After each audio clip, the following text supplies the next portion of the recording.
Selamat pagi Sobat Sehat RSCM. Pada kesempatan kali ini kita akan membicarakan satu jenis kanker yang saat ini akhir-akhir ini banyak dibicarakan di masyarakat, adalah kanker prostat. Di dunia dikatakan bahwa kanker prostat merupakan kanker terbanyak nomor 4 setelah payudara, paru, dan usus.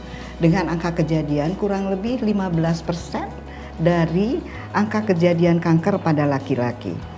Dan merupakan angka kejadian nomor 2 pada kanker pada pria. Walaupun 70% dari kanker prostat ini dikatakan terjadi pada negara maju, kita lihat bahwa di Asia angka kejadiannya akan meningkat sangat curam sekali, mencapai 100% pada tahun 2040. Bagaimana dengan di Indonesia? Saat ini di Indonesia angka kejadian kanker prostat adalah 0,2 di antara 1.000 penduduk. Sobat Sehat RSCM, untuk membahas lebih lanjut A to Z tentang kanker prostat, bersama kami di sini ada Prof. Dr. Haidir, seorang dokter spesialis urologi, konsultan onkologi yang akan menemani kita untuk berbincang-bincang tentang kanker prostat. Halo Prof. Haidir, apa kabar? Halo Prof. Tati, kabar baik. Nah, Prof. Haidir, sebelum kita berbicara tentang kanker prostat, tolong jelaskan kepada para sobat RSCM, sebenarnya prostat itu apa sih?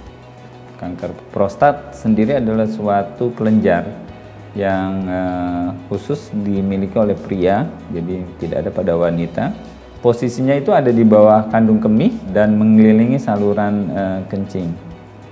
Fungsinya juga adalah untuk mengeluarkan cairan mani yang berfungsi sebagai zat makanan untuk spermatozoa dan yang merupakan bekal bagi sperma ketika dilepaskan di dalam liang vagina dan kemudian masuk ke dalam uterus dan akhirnya melakukan pembuahan pada sel telur wanita. Sperma memerlukan energi dan itu disediakan oleh cairan mani tersebut. Kenapa kok bisa terjadi kanker pada kelenjar prostat tersebut? Memang penyebab utamanya kita belum tahu dengan pasti, walaupun kita sudah mengerti tentang pathway berbagai macam jalur biomolekuler yang bisa menyebabkan kanker tersebut, tapi apa pencetusnya juga kita masih dalam penelitian-penelitian. Yang pasti adalah bahwa ada beberapa faktor risiko tentunya yang kita bisa identifikasi sehingga seseorang dapat terkena kanker prostat. Tadi kan Prof. Haidir sudah menyinggung tentang faktor risiko. Apa aja sih faktor risiko pada kanker prostat? Baiklah, faktor risiko untuk seseorang akan terkena kanker prostat adalah salah satunya tentu usia. Kanker prostat pada umumnya mengenai laki-laki usia di atas 50 tahun dan kemudian ada faktor herediter, yaitu bila keluarga dekatnya, keluarga intinya seperti bapak ataupun saudara laki-lakinya ada yang sudah terdiagnosis lebih dulu dengan kanker prostat, maka kesempatan dia atau kemungkinan dia terkena kanker prostat itu akan jauh lebih tinggi dari orang yang tidak mempunyai faktor herediter tersebut. Yang ketiga adalah ras. Ras Afrika, Amerika, dalam banyak penelitian di Amerika itu ditunjukkan mempunyai insidensi kanker prostat yang jauh lebih tinggi dibandingkan ras Caucasian atau kulit putih, ras Hispanik maupun ras Asia dan Pacific Islanders. Kemudian yang terakhir adalah obesitas. Ternyata dari berbagai penelitian epidemiologi, obesitas muncul sebagai salah satu faktor risiko yang bisa dipegang sebagai akan timbulnya kanker prostat. Para sobat sehat RSCM ingin mengetahui apa sih gejala yang harus diwaspadai bahwa seseorang terkena kanker prostat? Baik, jadi gejalanya kalau dia di stadium awal itu umumnya justru tidak merasa apa-apa. Kemudian yang bisa terjadi adalah gangguan berkemih. Kita sebut sebagai LUTS atau Lower Urinary Tract Symptoms. Bahasa Indonesianya sekedar gangguan berkemih. Jadi kalau udah mulai ada keluhan kencingnya agak jadi susah, harus mengedan atau jadi sering dan sebagainya, atau malam hari harus terbangun untuk kencing sering, maka kita perlu waspada apakah ini gejala dari kanker prostat atau hanya pembesaran prostat yang jinak. Kalau stadiumnya lebih advance atau lebih lanjut, maka gejala-gejala itu bisa berupa nyeri tulang. Ya. Kalau nyeri tulang, maka kita harus hati-hati karena merupakan manifestasi dari banyak sekali penyakit sebenarnya. Dan nyeri tulangnya bisa umumnya di tulang belakang atau di tulang panggul.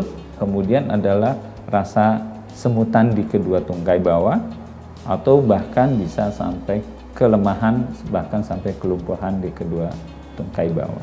Tentunya para Sobat Sehat RSCM ingin mengetahui bagaimana sih langkah diagnostik pada kanker prostat. Untuk mengetahui bahwa apa yang di dalam prostat itu adalah kanker dan seberapa jauh penyebaran dari penyakit kanker tersebut. Barangkali Prof. Haidir bisa membantu? Baik, Prof. Tati. Jadi Sobat RSCM, maka langkah diagnosis untuk mengetahui apakah seseorang terkena kanker prostat atau tidak, itu di awalnya sama kurang lebih dengan berbagai penyakit, yaitu dokter akan melakukan wawancara tentang keluhan-keluhan yang ada, terutama keluhan spesifik tentang buang air kecil atau berkemih. Yang kedua adalah riwayat penyakit-penyakit daripada si pasien, apakah dia punya penyakit-penyakit lain. Yang ketiga adalah riwayat keluarga. Yang keempat kemudian riwayat kebiasaan, apakah pasien merokok atau pasien mempunyai kebiasaan-kebiasaan lifestyle yang lain. Setelah wawancara tersebut adalah pemeriksaan fisik. Pemeriksaan fisik juga sudah terstandardisir, saya rasa semua dokter akan melakukannya. Tapi spesifik untuk mengetahui apakah seseorang kanker prostat itu, maka kita biasa melakukan pemeriksaan yang namanya colok dubur. Suatu pemeriksaan yang mungkin ya agak kurang enak untuk beberapa orang, tapi memang perlu dilakukan. Dengan colok dubur kita bisa meraba prostat yang berada di depan daripada rektum, sehingga bisa mendeteksi kalau ada suatu kelainan yang misalnya di dalam kanker di dalam kelenjar prostat tersebut. Kemudian tentunya ada beberapa pemeriksaan lain, yaitu laboratorium. Dan yang paling penting di pemeriksaan laboratorium adalah PSA. PSA adalah singkatan dari Prostate Specific Antigen, suatu tumor marker yang biasa kita gunakan untuk memperkirakan apakah bagaimana kemungkinan seseorang menderita kanker prostat atau tidak. Setelah itu maka kita bisa menentukan juga dengan USG, ya. USG bisa transabdominal, tapi kita yang di disiplin spesialisasi urologi biasa melakukannya dengan transrektal ultrasound. Dan dengan demikian kita bisa mengukur volumenya, melihat apakah ada jaringan-jaringan abnormal ataukah ada tumbuhan di dalam prostat yang menonjol keluar daripada kapsul prostat. Dan yang paling penting adalah kita bisa melakukan bersamaan dengan itu biopsi daripada prostat. Suatu tindakan yang merupakan gold standard nantinya, yaitu untuk mengetahui apakah memang seseorang itu positif kanker prostat atau tidak setelah diperiksa oleh dokter patologi anatomi. Nah, selanjutnya Prof. Haidir, bagaimana pengobatan pada kanker prostat? Pada stadium lokal, jadi ada beberapa stadium yang kita harus tentukan apakah ini stadium lokal, lokal lanjut.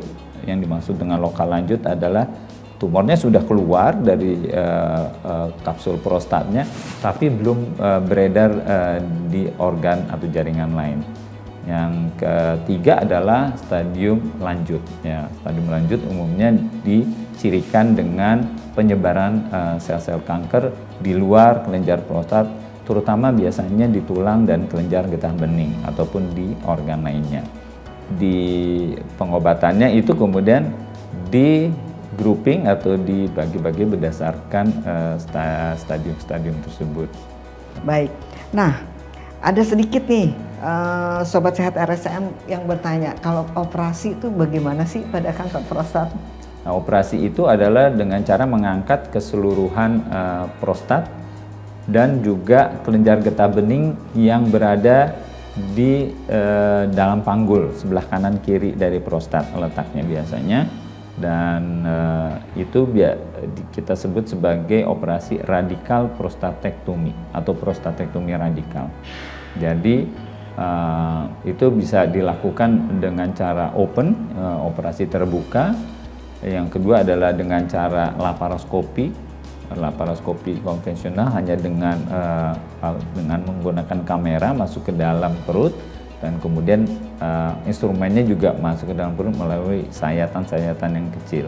Operasi yang ketiga bentuknya adalah dengan robot assisted laparoscopic radical prostatectomy. Jadi prinsipnya sebenarnya tetap laparoskopi, tapi dibantu oleh mesin robot. Itu yang paling maju saat ini. Yang kedua adalah keluhan yang bisa terjadi adalah ada dua sebenarnya, yang paling utama adalah ereksi, gangguan ereksi, dan yang berikutnya adalah juga inkontinensia atau ngompol.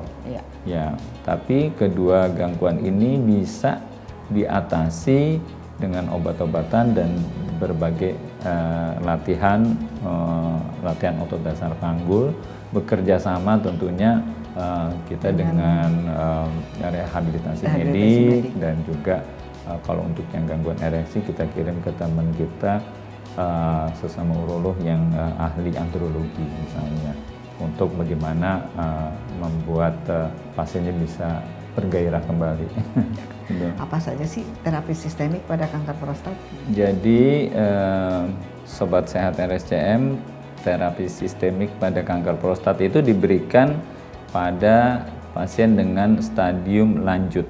Sel kanker prostatnya sudah keluar dari kelenjar prostat dan bisa misalnya berada pada tulang belakang, tulang panggul, kelenjar getah bening, ya, di luar kelenjar prostat. Dan terapi sistemik itu terutama terdiri dari terapi hormonal, ya, dan yang kedua adalah terapi kemoterapi, ya.